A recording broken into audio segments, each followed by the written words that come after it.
உங்களுக்கு இந்த ஸ்க்ரீன்ஷாட்டே நான் ஸ்க்ரீனில் போடுறேன். எனக்கு வந்து 2023 1600 பில்லு வந்திருக்கு. அதுக்கு அடுத்து 6000, 2500, 2700, 4700 இந்த மாதிரி பில்லு வந்திருக்கு. இது வரைக்கும் ஓகே. ஏப்ரல் 2024 5000 கிட்ட பில்லு வந்திருக்கு.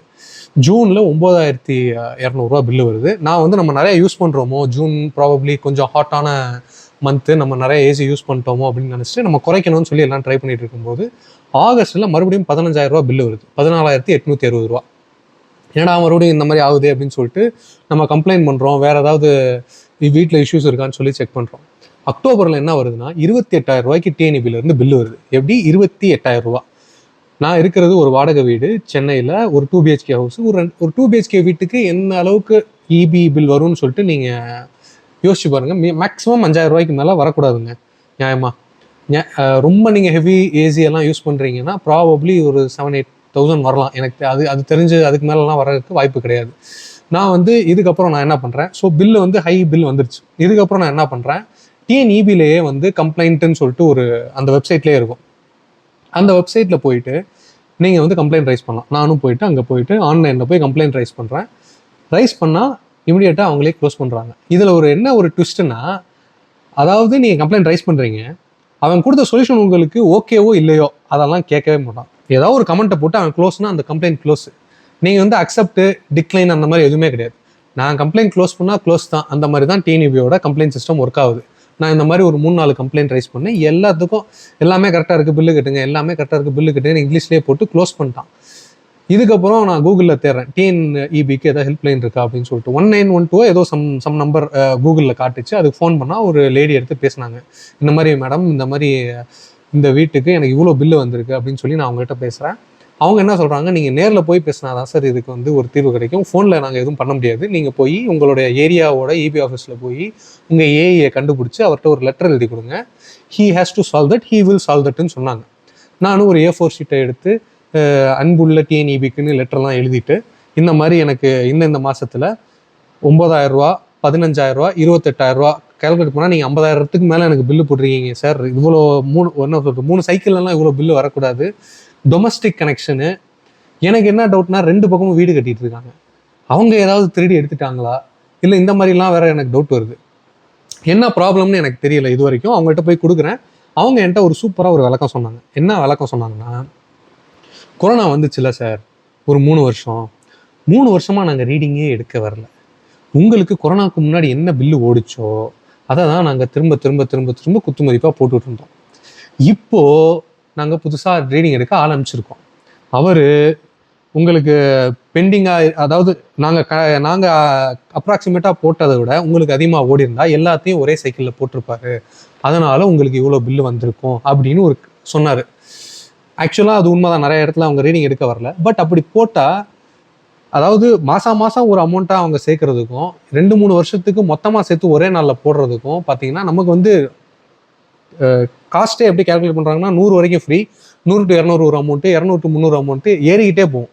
இவங்க மொத்தமாக போட எனக்கு 200 to 300, 300 to 400 வர்ற அமௌண்ட் எல்லாம் எனக்கு 500+ எங்கேயோ போயிட்டு எக்கச்சக்கமாக பில்லு வரும்.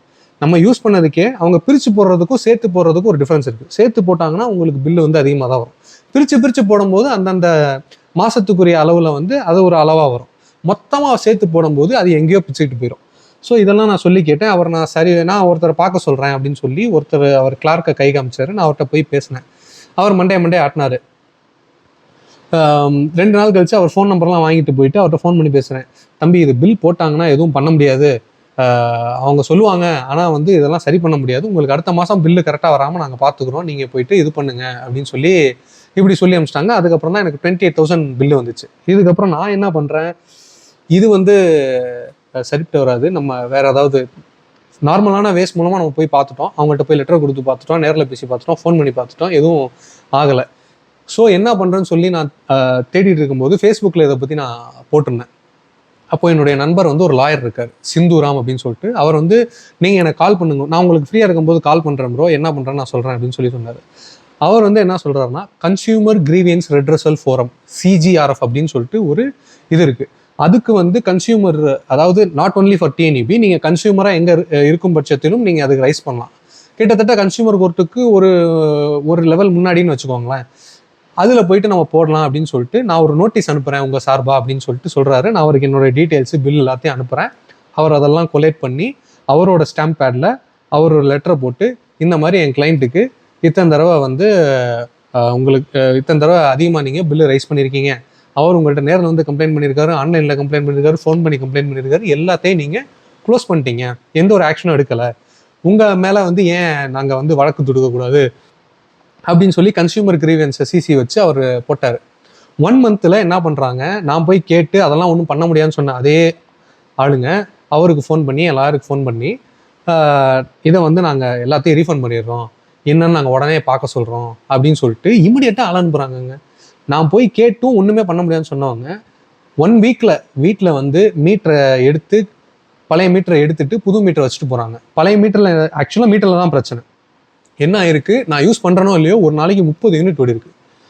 30 யூனிட் ஒரு வீட்டில் மேக்ஸிமம் 10-15 யூனிட் ஓடலாங்க.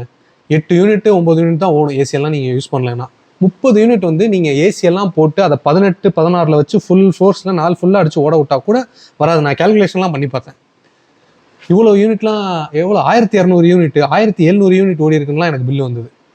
ஸோ அவங்க வந்து இமீடியட்டாக மாற்றிட்டு தம்பி மாற்றிட்டேன் அப்படின்னு சொல்லிட்டு போகிறாங்க. அடுத்த மாதம் எனக்கு எவ்வளோ பில்லு வருதுன்னா, ஏன்னா இது 2 மாதம் சைக்கிள் இல்லையா, இவங்க வந்து மாற்றுறதுக்குள்ளே பாதி மாதம் ஓடிடுச்சு, மீதி மாதத்துக்கு மட்டும்தான் புது மீட்டர்லேருந்து வந்தது. ஸோ 18,000 சொச்சம் வந்தது. 28லேருந்து இப்போ என்ன சொல்கிறது 18 அப்படின்ற அளவுக்கு எனக்கு பில்லு வந்திருக்கு. இந்த கேப்பில் அவங்க என்ன சொல்கிறாங்க, கன்சியூமர் கிரீவன்ஸ் ரெட்ரஸல் ஃபோரம்லேருந்து அவங்க கேட்டாங்களா இல்லை இவங்களே போயிட்டு எஸ்கலேஷன் வரக்கூடாதுன்னு சொல்லி என்ன பண்ணாங்கன்னு தெரியல. அந்த ஸ்க்ரீன்ஷாட்டும் உங்களுக்கு போடுறேன்.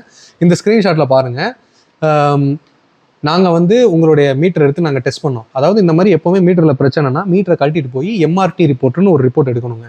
அந்த எம்ஆர்டி ரிப்போர்ட்டில் உங்களுக்கு மீட்டர் ஒழுங்காக தான் இருக்கா, அது இவ்வளோ யூனிட் தான் ஓடணுமா, எவ்வளோ எக்ஸ்ட்ரா ஓடி இருக்குது, என்ன ஏது, என்னைக்கு பிரச்சனை ஆயிருக்குன்னு சொல்லி எல்லாமே அதில் தெளிவாக இருக்கும். அந்த ரிப்போர்ட்டை வந்து நம்ம கொடுக்கணும்.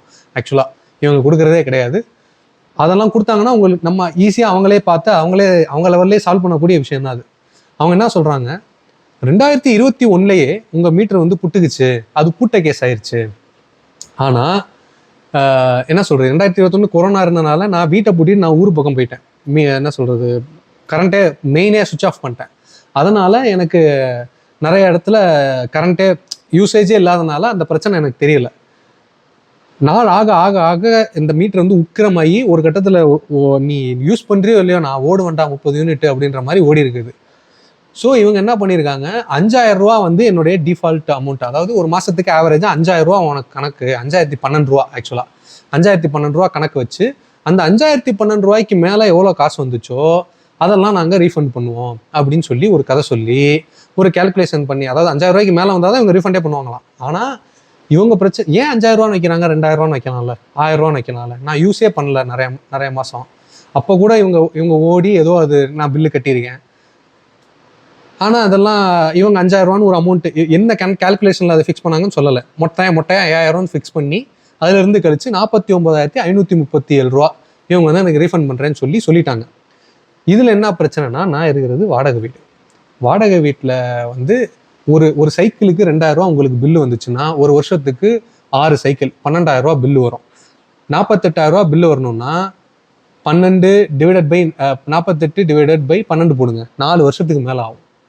4 வருஷத்துக்கு இவனுக்கு அட்வான்ஸாக நான் பில்லு பே பண்ணிட்டு அதை வாங்குறதுக்காக நான் இங்கே உட்காந்துருக்க முடியுமா? நான் இப்போ நாளைக்கு வீடு மாறுறேன்னா புதுசாக வர்றவங்கள்ட்ட இருந்து நான் அவங்க டிஎன்இபி கட்டாமல் எனக்கு கட்டுங்க ப்ரோ அப்படின்னு சொல்லிட்டு மாதம் அவங்க பின்னாடி அழிஞ்சிட்டு இருக்கணுமா? இதான் எனக்கு வேலையான்னு சொல்லி இதை வந்து என் லாயர் சிந்துராம் ப்ரோட்ட நான் கேட்டேன், இதுக்கு எதாவது பண்ணலாம் ப்ரோ, ஏதாவது சொல்லுங்கள். ஆல்சோ 5000 ரூபா கணக்கு வச்சுருக்காங்க, ஏன் 5000 ரூபா கணக்கு வச்சாங்கன்னு தெரியல. ஆல்சோ 2021 பிரச்சனையாக இருந்திருக்கு. அப்போ இது பண்ணதுக்கெல்லாம் இவங்க நிவாரணம் கொடுக்கல, கடைசி 4 மாதத்துக்கு மட்டும்தான் வச்சு கொடுத்துருக்காங்க அப்படின்னு சொன்னதுக்கு அவரும் வந்து நீங்கள் உறுதியாக இருந்தால் சொல்லுங்கள், நம்ம கேஸ் போடுவோம், நம்ம அப்பீல் பண்ணுவோம்னு சொல்லிட்டு இதுக்கு அடுத்தபடியாக வந்து என்ன பண்ணுறாரு, அப்பீல் பண்ணுறாரு. அப்பீல் இதில் வந்து சிஜிஆர்எஃப் டேரெக்டாக அப்பீல் பண்ண முடியாது, ஆம்பட்ஸ்மன்ட்டை போய் கேட்குறாரு. ஆம்பட்ஸ்மன் என்ன சொல்கிறாருன்னா, சிஜிஆர்எஃப்ல உங்களுக்கு ஆதரவாக தான் டெசிஷன் வந்திருக்கு, அதை வந்து மாத்திர வல்லமை வந்து எனக்கு கிடையாது, நீங்கள் கன்சியூமர் கோர்ட்டுக்கு தான் சார் போகணும் அப்படின்னு சொல்லிடுறாங்க. இப்போ எனக்கு என்ன பிரச்சனைனா 2 பிரச்சனை. ஒன்று, இவங்க ரீஃபண்ட் தரேன்னு ஒத்துக்கிட்டாலும் அவங்க வந்து என்னுடைய டிஎன்இபி அக்கௌண்ட்லேயே தான் அதை போடுவேன்னு சொல்லியிருக்காங்க. எனக்கு கையிலலாம் கொடுக்க மாட்டாங்க, என் பேங்க்குக்கும் அனுப்ப மாட்டாங்க. இதை வாங்குறதுக்காக நான் உட்காந்துருக்கணுன்றது ஒரு மேட்ரு. இப்போ நான் வேற வீடு மாறினேன்னா இந்த காசு இங்கேயே லாக் ஆகிருக்கும். இது எனக்கு பொறுமையாக வரும். இதுக்கு வட்டி எனக்கு லாஸு, இவங்களுக்கு முன்னாடி கட்டின வகையில் எனக்கு லாஸு, எனக்கு மன உளைச்சலாம் நிறையா லாஸு, இத்தனை லாஸ் இருக்குது எனக்கு. சரிங்களா? இப்போது இந்த 49,537 ரூபா கொடுக்குறேன்னு சொல்லி ஒத்துக்கிட்டு எனக்கு டாக்குமெண்ட்டாகவே அனுப்புனவங்க எனக்கு எவ்வளோ தெரியுமா ரீஃபண்ட் கொடுத்தாங்க? 33,000 சொச்சம்னா எனக்கு ஆக்சுவலாக கரண்ட்டில் என்னோட டிஎன்இபி அக்கௌண்ட்டில் போய் நான் பார்த்தா அவ்வளோதான் எனக்கு கிரெடிட் ஆயிருக்கு. 49,000 சொன்னால் என்ன கணக்கில் இவங்க ஒரு 13,000 ரூபா கழிச்சாங்கன்னு எனக்கு தெரியல. இவனுங்க பாட்டு கழிச்சுட்டு 33 தான் போட்டிருக்காங்க. நான் அதுக்கப்புறமும் பில்லு அதுக்கு ஒருத்த மாதமும் நான் ஒரு 10,000 ரூபா வேற கட்டினேன். அதுக்கப்புறம் 10,000 ரூபா கட்டி அதுக்கப்புறம் போன மாதம் 5,000 எனக்கு பில்லு வந்துச்சு. இது கட்டுறதா, இது ரீஃபண்ட் கொடுப்பானா என்ன ஏதுன்னு சொல்லிட்டு நான் எங்கள் லாயர்கிட்ட கேட்டுட்டு இருந்தேன். வெயிட் பண்ணுங்க ப்ரோ, கடைசி நாள் வரையும் வெயிட் பண்ணுங்க, வரலைன்னா அதுக்கப்புறம் கட்டிக்கலாம்னு சொன்னார். பாதி மாதத்துலேயே அவங்க போட்ட 33,000 வந்துருச்சு. வந்தனால என்னோட 5,000 ரூபா பில்லு அதில் பேலன்ஸ் ஆயிடுச்சு. இப்போது இவங்க சொன்னபடியே 49,000 எனக்கு 17,000 ரூபா கம்மியாக கொடுத்துருக்காங்க. ப்ளஸ் இதுக்கு எனக்கு வட்டி லாஸு, இவங்க ரீஃபண்ட் என் கையில் கொடுக்காதனால அந்த வகையில் எனக்கு லாஸு, எக்கச்சக்க லாஸ் இருக்குது. இப்போது நிறைய பேர் கமெண்ட்லேயும் என்ன கேட்குறீங்கன்னா, நிறைய கேள்விகள் கேட்டிருக்கீங்க, அதுக்கான பதிலும் நான் அதில் சொல்கிறேன். இதில் உங்களுக்கு ரீஃபண்ட் வந்துச்சு. 49,500 ரூபா வர வேண்டியது 33,000 ரூபா எனக்கு ரீஃபண்ட் வந்துருச்சு. நீங்கள் ஆக்ஷன் எடுக்கலைன்னா உங்களுக்கு ஒரு ரீஃபண்டும் வராது. சமாதானமாக போகவே போகாதீங்க. ரீஃபண்ட் கேளுங்க. எனக்கு தர முடியாது, அடுத்த மாதத்துலேருந்து நாங்கள் உங்களுக்கு பில்லு கரெக்டாக வரும்னு தான் சொன்னாங்களே தவிர்த்து ரீஃபண்ட் கொடுக்குறேன்னு சொல்லலை. ஆனால் நோட்டீஸ் விட்டதுக்கப்புறம் ரீஃபண்ட் வந்துச்சு. 33,000னாலும் அது ஒரு பெரிய அமௌண்ட்டு தான். ஏன்னா யோசிச்சு பாருங்கள், நம்மளுக்கெல்லாம் சம்பளமே 50,000-60,000 ரூபா தான் இருக்கும். இவங்க 30,000 ரூபாய்க்கு இபி பில்லு போட்டால் வேறு செலவெல்லாம் எங்கே போகிறது நம்ம? ஸோ இந்த ஒரு ரீஃபண்ட் வந்துருச்சு, 33,000 வந்திருக்கு. இதுக்கப்புறம் நான் என்ன பண்ண போகிறேன்னா, இதுக்கப்புறம் நான் கன்சியூமர் கோர்ட்டில் கேஸ் போட போகிறேன். கேஸ் போட போகிறீங்கன்னா நிறைய பேர் கேட்டிருந்தாங்க. கேஸ் போடுங்கன்னு நிறைய பேர் சொல்லியிருந்தீங்க. இவங்கெல்லாம் இப்படி தான் ப்ரோ அப்படின்னு சொல்லியிருந்தீங்க. ஆமாங்க, இவங்கெல்லாம் இப்படி தான்.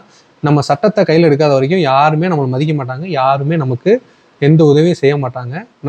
அதாவது பேசிக்லி அவங்க பாட்டுக்கு வருவாங்க, உட்காந்துட்டு போவாங்க. நம்மளுக்கு ஆக்சுவலாக ஏதாவது பிரச்சனைனா ஹெல்ப் பண்ணுறதுக்கெல்லாம் அவங்க ரெடியாக இல்லை. அவங்களோட கம்ஃபர்ட் ஜோனை தாண்டி நமக்கு ஹெல்ப் பண்ணுறதுக்கு அவங்க ரெடியாக இல்லை. அவங்க கம்ஃபர்ட் ஜோனுக்குள்ளே இருந்தால் ஏதாவது அட்ஜஸ்ட் பண்ணி கூட கொடுப்பாங்கன்னு நினைக்கிறேன்.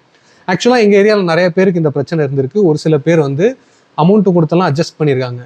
ஆனால் நீங்கள் அமௌண்ட்டு கொடுத்து அட்ஜஸ்ட் பண்ணுறதுல என்ன பிரச்சனைனா, நீங்கள் கட்டின காசு எதுவுமே ரீஃபண்ட் வராது. இப்போது நான் இவங்களுக்கு லஞ்சம்லாம் எதுவுமே தரல. நான் நேர்வழியில் போய் சட்டத்தை நம்பினனால எனக்கு ஒரு 30,000 ரூபா வந்திருக்கு. இதுக்கு வக்கீல் ஃபீஸ் எவ்வளோ கொடுத்தீங்கன்னு நிறைய பேர் கேட்டாங்க. எனக்கு இந்த ரீஃபண்ட் வர வரைக்கும் எனக்கு நான் ஃபீஸாக எதுவுமே தரல. அவர் என் நண்பர்ன்றனால அவர் எனக்கு நான் எவ்வளோ கேட்டும் கூட நான் ஏதாவது ஃபீஸ் தரேன் ப்ரோ வாங்கிக்கோங்கன்னு. இல்லை ப்ரோ, என் ஃபீஸே நான் ஹைகோர்ட்டில் இருக்கேன், என் ஃபீஸே அதிகமாக இருக்கும், நீங்கள் கொடுத்தீங்கன்னா உங்களுக்கு பிரயோஜனப்படான்னு சொல்லிட்டு வாங்கலை. பட் இப்போ கன்சியூமர் கோர்ட்டில் போடுறனால வேற ஒரு ஜூனியரை வச்சு மூவ் பண்ணுறேன்னு சொல்லியிருக்காரு. ஸோ அதுக்கு ஒரு ஃபீஸ் வகையை நான் ஒரு 15,000 பே பண்ணியிருக்கேன். அப்படி பார்த்தா கூட நீங்கள் அதை கணக்கு வச்சு பார்த்தீங்கன்னா 49,000ல் இஃப் யூ சப்ட்ராக்ட் 35,000 எனக்கு லாபம் தான். ஆக்சுவலாக 33 தான் வந்திருக்கு. அப்படி பார்த்தீங்கன்னா கூட எனக்கு 15,000 நான் லஞ்சம் கொடுக்காம எனக்கு 15,000 ரூபா திரும்ப வந்திருக்கு. அதுவே ஒரு மிகப்பெரிய வெற்றி தான் என்னை கேட்டால். நீங்கள் கோர்ட்டில் போட்டு இப்போ கோர்ட்டில் இந்த கேஸ் இன்னும் போட்டாச்சானா இப்போ தான் கோர்ட் ரீஓப்பன் பண்ணுறாங்க. ஏன்னா அவங்களுக்கு சம்மர் ஹாலிடேஸ்லாம் இருக்குது. அதெல்லாம் முடிச்சுட்டு வந்தோடனே ஒன்லி கிரிட்டிக்கல் கேசஸ் தான் அப்போ ஓடும். இப்போ தான் வந்திருக்காங்க. என்னுடைய லாயர் கோர்ட்டில் போட்டு இதுக்கு உங்களுக்கு நான் டேமேஜஸ் முதற்கொண்டு நம்ம ட்ரை பண்ணி வாங்கி தரேன் சார் வாங்கி தரேன் பிரதர் அப்படின்னு சொல்லியிருக்காரு. அவருக்கு பெரிய பெரிய நன்றி. எனக்கு இந்த சிஜிஆர்எஃப், ஆம்பட்ஸ்மன்னு இவங்களுக்கு நோட்டீஸ் சொல்லலாம். கன்சியூமருக்குன்னு ஒரு ஃபோரம் இருக்குது. அதை தாண்டினா கன்சியூமர் கோர்ட்டுக்கு போகலான்றது மட்டும்தான் எனக்கு தெரியும். அதுக்கு முன்னாடி இத்தனை அவென்யூஸ் இருக்குன்னு எனக்கு தெரியாது. இது எல்லாத்தையும் எனக்கு தெரியப்படுத்தின செந்துராம் அவர்களுக்கு பெரிய நன்றி. அவர் என்ன சொல்கிறது நட்புன்றது எப்போ நமக்கு தேவையோ அப்போ காலத்தால் செய்த உதவி சிறிது நின்னும் ஞானத்தின் மான பெரிதுன்றது மாதிரி தான். தேவை இருக்கும்போது ஒருத்தர் அவருடைய எக்ஸ்பர்டீஸை கொடுத்து நமக்கு ஹெல்ப் பண்ணும்போது அது நமக்கு மிகப்பெரிய உதவியாக இருக்குது. சட்டத்தை பயன்படுத்துங்க, நிறைய சட்டம் இருக்குது. நம்ம சோம்பேறித்தனப்பட்டு பயன்படுத்தாமல் போனோம்னா இந்த மாதிரி நிறைய அமௌண்ட்டை நம்ம இப்போ இழக்க வேண்டியதாக இருக்கும். உங்களுக்கும் இந்த மாதிரி பிரச்சனை இருந்தால் கன்சியூமர் கிரீவன்ஸ் ரெட்ரஸல் ஃபோரமுக்கு போங்க. லாயரை பிடிங்க. ஒரு லாயர் மூலமாக நோட்டீஸ் விடுங்க. நோட்டீஸ் விடுறதுக்கெல்லாம் பெருசாக அமௌண்ட்டு கேட்க மாட்டாங்க. லோக்கல்லாம் எனக்கு தெரிஞ்சு 2,000 மேக்ஸிமம் கேட்கலாம் வாய்ப்பு இருக்குது. ஏன்னா அவங்க கோர்ட்டுக்கே போகல, அவங்க ஸ்டாம்ப் பேடில் ஒரு நோட்டீஸ் தான் விடுறாங்க. அதுக்கு மேலாம் கேட்க வாய்ப்பு இல்லை. நீங்கள் அவங்கள்ட்ட போயிட்டு ஒரு நோட்டீஸ் விடலாம். இந்த மாதிரி சட்ட ரீதியான நடவடிக்கை பாயுன்ற ஒரு பயம் வந்தாலே நமக்கு தப்பு செஞ்ச இடத்துல இருந்து அதை சரி பண்ணுறதுக்கான முயற்சிகள் நடக்கும். இதுக்கப்புறம் டிஎன்இபியிலேருந்து நான் மிச்ச 15,000 வாங்கினேன்னா கேல்குலேட் பண்ணி பார்த்தா எனக்கு ஒரு 1,00,000 ரூபா வரைக்கும் ரீஃபண்ட் வரக்கூடிய அளவுக்கு கேல்குலேட் பண்ணி பார்த்தா, ஒரு 2000 வச்சு நான் கேல்குலேட் பண்ணி பார்த்தா எனக்கு ஒரு 1 lakh வரையும் ரீஃபண்ட் வர வேண்டியது இருக்குது. இது போக இவங்க எனக்கு ஏற்படுத்தின மன உளைச்சலுக்கு, இந்த மாதிரி யூடியூப்ல வந்து புலம்ப வச்சதுக்கெல்லாம் அவங்க எனக்கு நஷ்டஈடே கொடுக்கணும். ஏதாவது கொடுக்குறாங்களா, என்ன கொடுக்குறாங்க, எவ்வளோ கிடைச்சது, நான் இந்த போராட்டத்தில் வெற்றி பெற்றேனான்னு சொல்லி உங்களுக்கு சீக்கிரமே ஒரு அப்டேட்டோட வரேன். அதுவரை இது VR ஃபேமிலி, உங்களுடைய குட் நெய்பர்ஹுட் ஃபேமிலி.